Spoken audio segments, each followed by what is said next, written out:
church service in Gatanga constituency yesterday, Sunday, the 18th May 2025. I received intelligence reports that President William Ruto had ordered that I be dealt with once and for all.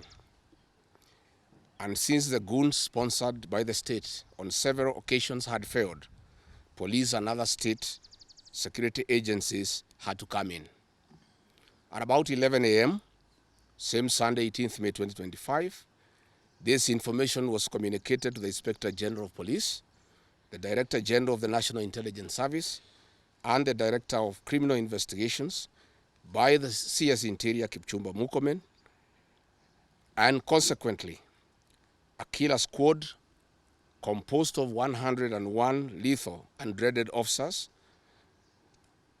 from the administration police and seconded to the National Intelligence Service, accompanied by officers from the DCI, the Anti-Terrorism Police Unit, the General Service Unit, and the regular police were deployed. This killer squad have been carrying out extrajudicial killings and abductions. Yesterday, they were mobilized and cordoned off and blocked all exits from Gatanga constituency. This squad was armed to the teeth and hooded and with masks to conceal their identity because of the heinous acts they wanted to commit on us.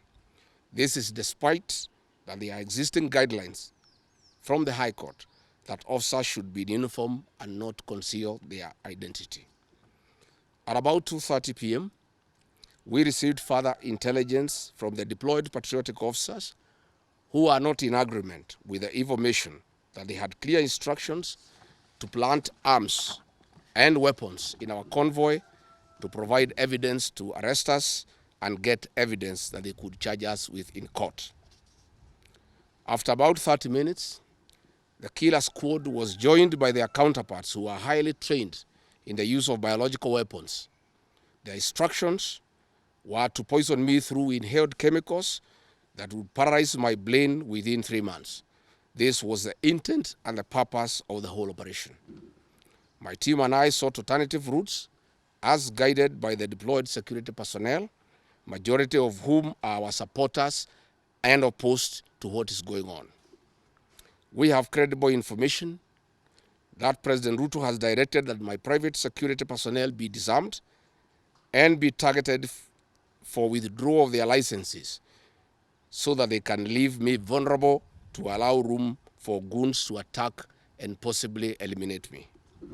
President William Ruto has expressed ungovernable anger that the state-sponsored goons are being overpowered by my private security personnel who are licensed gun holders.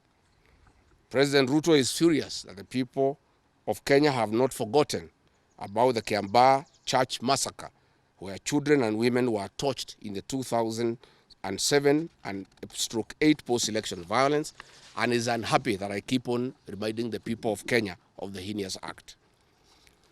I want to say that although Kenyans forgive each other, they cannot forget this, and there is nothing the president can do about it.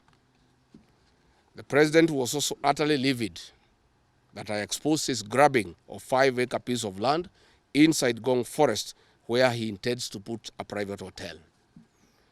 About my statement on post-election violence, this was a precautionary statement and not incitement. It is based on historical facts and past electoral experiences of 1992, 1997, and 2007 controversial elections that we must have a free and fair election in 2027. It is my civic duty as a leader to remind IEBC, all agencies and institutions charged with election management, that they must deliver free, fair, verifiable, and credible election. I have heard the CS Interior and other pretenders to the throne claim that they will not allow political violence. I urge them to walk the talk. Since November 2024, political violence of great magnitude has been meted on me, my family, and my supporters. Not a single case has been prosecuted. For instance, on 28th November 2024, at a solemn funeral service in Limuru, Kiambu County, I was attacked by organized criminal gangs under police escort. On 28th December 2024 in Shamata, Nyandarua, an inspector of police flanked by criminal gangs threw tear gas canisters at me. On 23rd March 2025 at ACK St. Peter's Cathedral in Nyeri, my convoy was attacked at a church compound by a known criminal gang under police escort. On 29th March 2025 in Naivasha town, we were attacked by the police. On 6th April 2025 at a church service in Mwik, PCA, hooded goons attacked us inside the church. We dismiss with contempt the loose talk by CS Interior that during the DCP party unveiling, where goons dared to cause chaos were fighting for handouts from us. These were state-sponsored, but fortunately, they were overpowered by security personnel and supporters. The CS has given instructions that instead of arresting the said goons, they disarm my security personnel to give goons free access to me and my supporters in future occasions. Let it be known that our party, DCP, has organic support, and we do not pay supporters to attend our meetings the way the government is doing to people to attend their meetings. Finally, let me assure the planners of this violence that you will not stop the cause of the people of Kenya.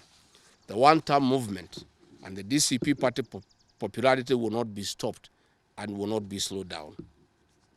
The cause to liberate Kenya is not about Rigathi Gachagua. All the leaders with me. Wasting time and resources to stop me is a zero-sum game. The people of the Republic of Kenya have said that lies must stop, roads must be built, corruption must stop, abductions and extrajudicial killings must stop, education and health systems must work. They are some of the things that are making the people of Kenya restless. We are putting our supporters on high alert that they have the right to express their frustrations if injustice is meted on us. My supporters and I will not be cowed or intimidated by the use of the criminal justice system to manage politics. The drama of waylaying us on roads should be stopped. If the government knows that I've committed a crime known under the laws of Kenya and identified in the penal code, they know all my homes. And I'm here. They know my Wamanyoro home. They don't need to waylay me on the road.